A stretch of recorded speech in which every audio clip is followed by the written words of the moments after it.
When I first came across the MBTI, it like literally changed my life because it was the first personality assessment tool. It's like your first language, right? So it was the first one I learned and used. And at the time, my leader and I was newer to the team, and she had sent me through this MBTI training. I took the test and I went through the facilitation, but I didn't really get it until I got there, right?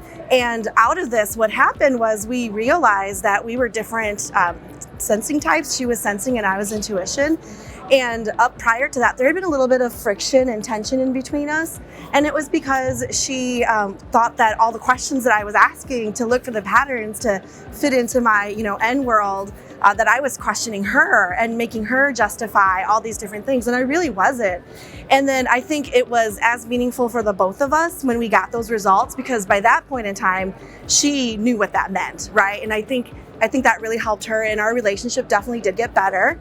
But one thing that I did in that organization that I continue to do to this day is, if I'm working with someone and, maybe we don't connect right away and I'm trying to figure out what's the best way to work with them, then I go back to, okay, so what do I think they are? And I'm such a high end that a lot of times that's what it is.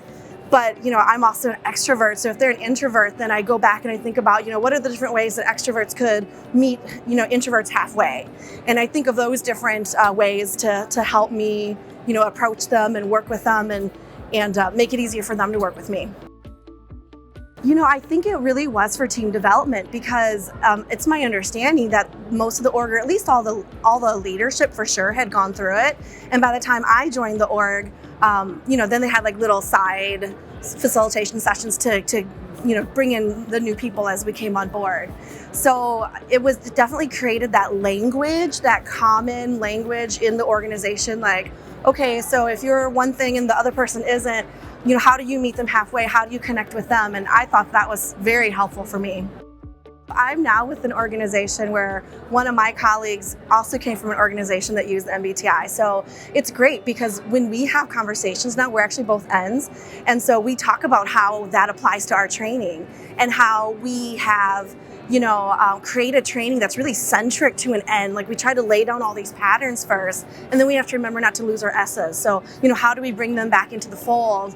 And then we have to look at different ways. Like, he's actually an introvert and I'm an extrovert. So we have some interesting conversations there about, what we can do in the classroom to kind of catch us all. But it's helpful to have that other perspective. But it's nice that we both recognize, I keep going back to the ends because, like, for me, that was the really life-changing part.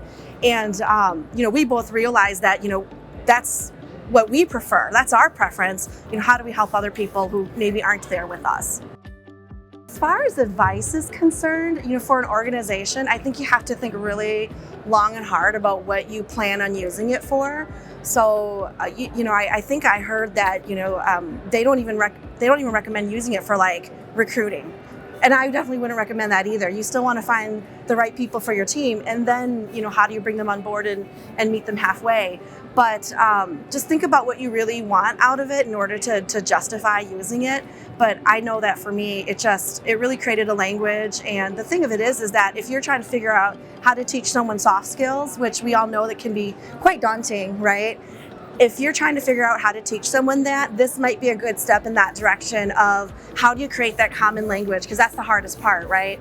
If you don't know what models you want to use or what the case might be, this might just help you level set so that everyone kind of knows, who's on this, so everyone's on the same page, really.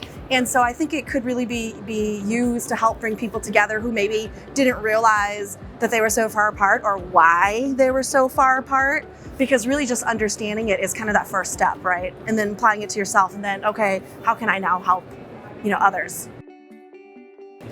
It's so interesting that you asked that, because my children, who are teenagers, are very interested in it, but they're under 18, right? So they're not supposed to take the MBTI yet, but they've taken those like internet, quickies, and they were very interested in that too. So it's actually helped me connect with my children in another way. I'm a little bit of the no-nonsense kind of mom. I'm not here to be your friend. So maybe we don't have like the closest relationship. I know someday they'll appreciate what we do for them. But right now, that just helped bring us together actually on another level. And it sparked some really interesting conversation actually between myself and my couple of teenage children, which anytime you can get them to talk to you is fabulous, right?